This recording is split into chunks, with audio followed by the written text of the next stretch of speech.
Start it. Scarlett. Awesome, awesome, awesome. Good evening, everyone. Thank you for going through this journey with us, especially if you have been through us for since the start of this series. And so again, this is part 4 where we talk about what's underneath your anger. This is actually one of my favorite conversations because if you've been in one of these classes before, one of the things I love what Sala said is that anger always gets a really bad rap, and we're going to talk about how anger is not really the issue. So real quickly, for those who don't know me, for those who are on Facebook and who watches the replay on YouTube as well, my name is Scarlett Ekeroma. I am a licensed marriage and family therapist and a boundaries coach through my private practice, Elevate Healing LLC. Been in this field for over a decade. It has been an honor to be in this field because, again, one of the big reasons that Sala and I, if you've heard our stories before, we got into this field because we didn't see a lot of people who represented us. And so we wanted to be, of course, that conduit of change for our communities so that when it's time, so that when we give out this information that it's received differently than versus somebody who doesn't look like you. So in the midst of this, we always call this community conversation. So if you have a question and if you want to share, please don't hesitate to unmute yourself, put it in the chats. If you're on Facebook Live, put it in the chat there too, and we will answer it. The only thing that we ask is we keep it centered around the issue, the topic, not that we are discussing tonight. So again, please don't hesitate to ask, and we will definitely have some community engagement with some of our engagement questions. So that being said, I'm going to start sharing my screen, and then we will go from there. Here we go, that screen. Oh, wait, sorry, I messed up. It's just one of those nights. It sure is. It sure is. Lots of moving pieces, but we are here. Okay. Sala, can you see my screen? Yes. Okay, awesome. So again, tonight's community conversation on is what's underneath your anger. A lot of times that if you were in our Know Your Feelings class, we talked about the layers of feelings. And so one of the things that we have talked about, like I said, how anger truly gets a bad rap. And we want to talk about how to identify actually what's going on before we actually get to anger. So tonight's agenda, we're going to kind of do a quick review of the importance of sharing your feelings. Always talk about anger and culture. We always are big on talking about how our culture is very important to us. And again, culture, like we said about before, culture does not only mean ethnicity only. So we would talk more about that. Then we're going to watch a short video about your brain and anger and how anger impacts the brain. And then we're going to talk about the importance of anger. Then we're going to talk about how your body reacts when it's in those states of anger. Then we'll talk about how anger is not the problem. Then we're going to share some tips. And if we have any time left over, we do have a 5-minute guided breathing exercise. If we don't, it's okay. I enjoy the conversations that we have in these community conversations as well. So that being said, it is important to share your feelings. Okay. So there's gonna be some things that I review in here. So if you feel lost a little bit about what I'm talking about in this quick review, go back to our YouTube playlist and look up the part 3, which is Know Your Feelings, where we break down all of the things I'm about to go over right now. So again, it's important to share your feelings because research reveals talking about your feelings reduces the intensity and helps with relief. So we talked about how another study was that you can feel up to a combination of 34,000 feelings. So when someone says, I don't know how I'm feeling, I absolutely believe you. And so one of the things that we encourage and we want to empower our communities is to use the feelings wheel. Part of what you see if you're in the Zoom room with the event summary attached in the event summary, also within those pages is a feelings wheel. And so if you don't, I'll say this, one of the other ways is you can Google feelings wheel and take a screenshot of it and just use one that works for you. The other thing is, just because you don't talk about your feelings, they don't disappear. They stay there. So what we call this is, so I put it builds up, but in the therapy world, we call it compounding. So it just keeps building over and over and over again. And so, of course, you'll hear the word suppression, just like suppress a lot. And the thing I've always talked, the analogy like I typically give my clients is if you don't talk about what you're feeling on the inside, one day there's not going to be any more room in your emotional closet. So it's very important to share what's going on with you. And then lastly, it helps you and others understand you better. So again, when you review or rewatch the Know Your Feelings, we talk about how to identify the layers of feelings, where we talk about what's the surface, what's the middle, and what's the root. The root feeling is the most important to identify because it is the root feeling that is actually what's going on, rather than typically what we see on the surface. So, Sala, anything you wanted to add to that before I move forward?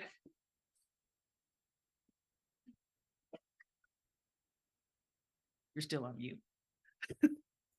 Sorry, I was trying to monitor the Facebook. What Facebook? Sorry, I was trying to monitor the Facebook.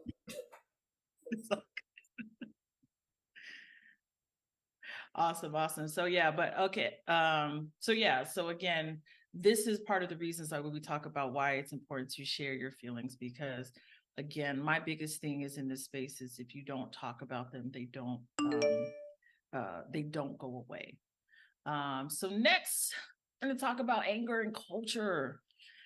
I love talking about culture, especially when it comes to ethnic culture, because our culture plays a big part in who we are and how we identify.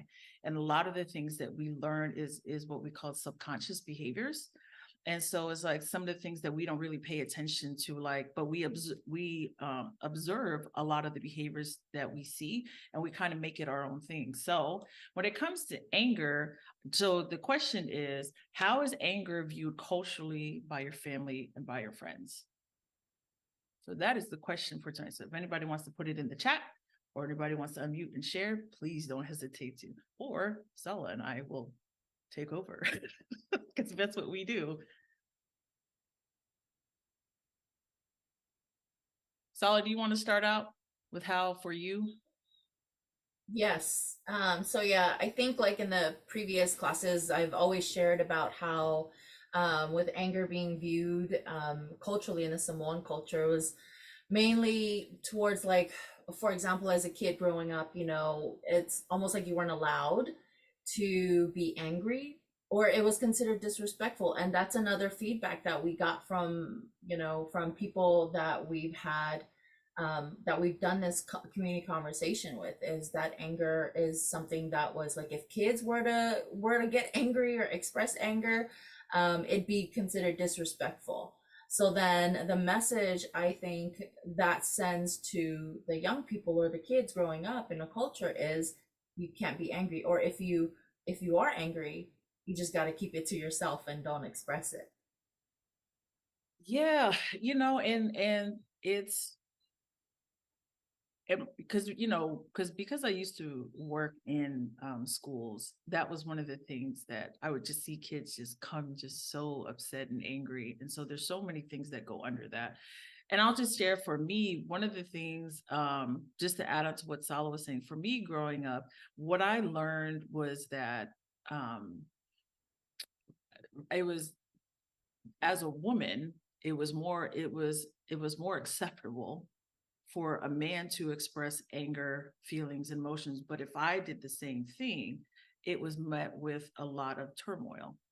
And so it was met with not the nicest, but again, it was like what Sala was saying, it was just like, you're being disrespectful. And when I was a young kid, I remember being like, but you just did it. So, but it was more acceptable, like I said, for the adults to be angry, and particularly for me and how I viewed it, it was more acceptable for the men to be angry rather than the woman or me. So I took that into how I just maneuvered in life. And what it ended up for me is like there was a lot of suppression. So I just kept all of those things quiet. And so we talk a little bit about how it is a lot of our community, especially if we don't, especially for the women, because I am a woman, it's like there's a lot of suffering in silence that happens, especially when it comes to not being able to express what's truly going on. Does anybody else want to share, or Salar, are we good in the chats, or Celie, we good in the chats on Facebook? Can I add on? Yeah, please do. And Oh, help. okay. Sorry. I just want to introduce myself. My name is Martina. I am a psychology student. I'm final year at University of the South Pacific. So currently I'm listening to your podcast from Fiji, and it's 2:24 at this point, like at the time right now. I'm Tongan, and I just want to say something about how is anger viewed culturally. And also family and friends. Growing up, way back in Tonga, I view that anger, viewed culturally, it's part of culture norms and expectation. Just say that we're being I would have to say that growing up in a patriarchal system that runs we I will speak on All that in terms of my position as a child, as a daughter to my parents, and a niece to an uncles, and granddaughter to grandfathers. we've Um, to say so, the roles had of the Pacific that and we've how we witnessed in value this our community culture conversations is that it's anger is very something that very if kids were important. And to in get terms of that, angry we or express practice the anger, four pillars in it'd Tonga be that includes disrespectful. respect, So loyalty, that in and that so on. message, In that terms of that, sends we to the women, young especially for kids growing up myself, in I the would take culture my is you role can't be as a angry, or daughter to my if parents, you are especially to angry, my dad. you just got to keep it to yourself and Finding don't express it. myself Or anger, it's if more you like are more something angry, that you just got to keep it it's to yourself viewed and don't that express I it. don't accept, or I go counter the And decision making it's that my father has been telling me. And because even because though used to working what in he's saying or his decision that was making so is many things right or that I got wrong, to see kids. And I'll just somehow share when he for makes me, one of decision the that it's things, perfectly just counter, to add on I top of wanted that, to say and something I'll and I'm share for very me, angry about one of that. the And in things, terms of, I would just say, to for add on to what example, Sala like was saying, for me he growing makes a up, decision what I for me, learned was which that is I it was have to more make the it was decision it about was more culture, like more like expectable arranged marriage or as a something like that. woman, I want to say it was something, just more but then after acceptable that, in for a terms of man my to express his culture feelings and and emotions. values and But I practices, know I not hold with myself not the back nicest because people, according to what Salah was but saying, it again, is, it's like and what I Salah think was it's saying, happened in not every the nice. country.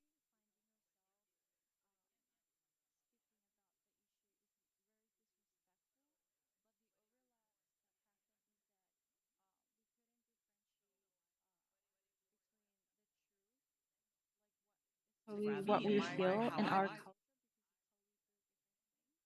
but in the same time, um being angry, somehow we're not given a space, especially if we're viewed as young, I mean, as young kids. We don't have space. We don't need to say anything when adults are making decision for ourselves. So there's no space for us to express our anger, and that will lead to different kind of thing issue, which is gonna be something else. The second point that will comes out is the cultural values. And when I'm talking about the cultural values, um, somehow, even at this point, I've started to learn that speak out about my feelings and my right as a child and as a right as a woman. We need to change the concept of to see and to view the family is all about the men make the final decision in every position, because I believe that women should be in every space where decision making should be. And by doing so, and talking about cultural values, I view it in a perspective. If we women or as we children try to speak up about our perspective, our choice, and our decision making, it will more like cut off or more like gives a conflict between the cultural values in terms of, the bond that we have with our parents. We go against them, and then the values that we have in terms of respect, for them in doing in the Tongan way, they said, okay, you do what you have to do. You go your way if you don't follow what we want. So it kind of melted down to a point that anger in my culture is very, very dominant, and it's kind of it really, really is misleading a lot, and especially for us youngsters and this current generation, our culture is dominant, and with conservations of culture and values, and all those things all comes down to a point that we can't address anger in our culture or speak about the feeling, that feeling. And then culture is mainly the purpose that we all that's kind of curtain up, it's kind of covered up the truth that we need to speak out. But then culture is more like an excuse for our people to say, okay, this is culture, and we don't have the right to speak up because there's no spot for you, and it's for young people. So I think that now that I want to add on is thank you so much for the opportunity, Marlo. Well, thank you, Martina. Greatly appreciate that and your perspective. And I think one of the challenging things is a lot of times we've talked about it in previous topics before, is that sometimes we continue some things in some aspects of cultures and we don't know why.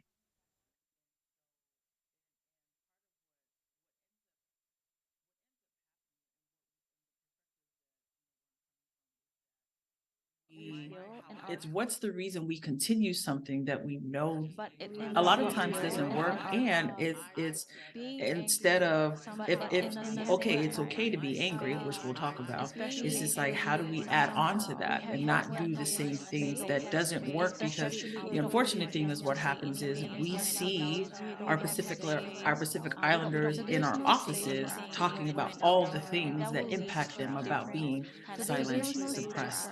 And so it's one of those, and a lot of times when I work with, Pacific Islander parents, and when they say, well, they're telling me how they feel, it's disrespectful.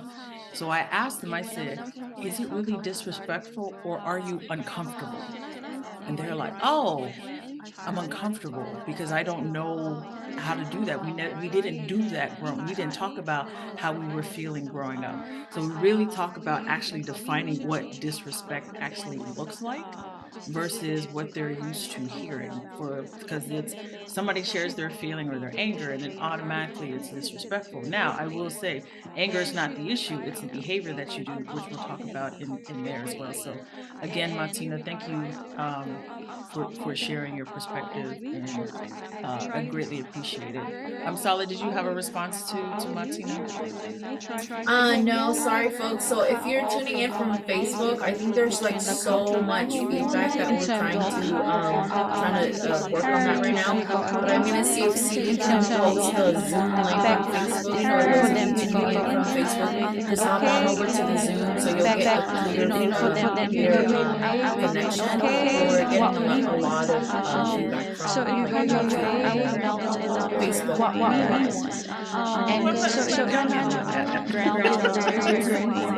But again, does anybody else want to add anything in regards to how anger is used culturally, either by your family or Our culture is so I think one of the things we will talk about in regards to culture is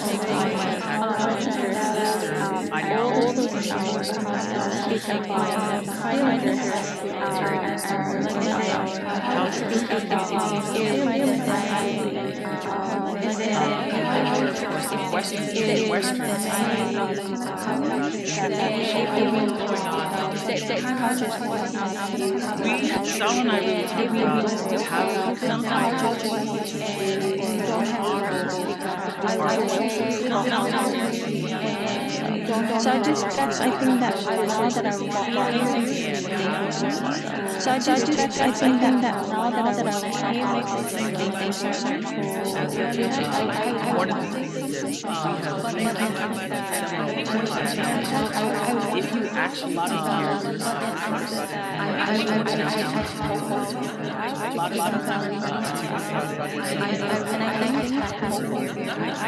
sometimes one of the questions I always ask them, why ask things is, happen in your how are life. you filling your cup? What is it that you need to do? And we talk about how to be a part of culture or whatever event that we're a part of to find the balance in that and actually give what you can give. A lot rather of than times giving doesn't out work. deficit. And is continue something. Any comments on that? If A lot of times adding adding into into that, that, I I mean, mean, it's protected stuff.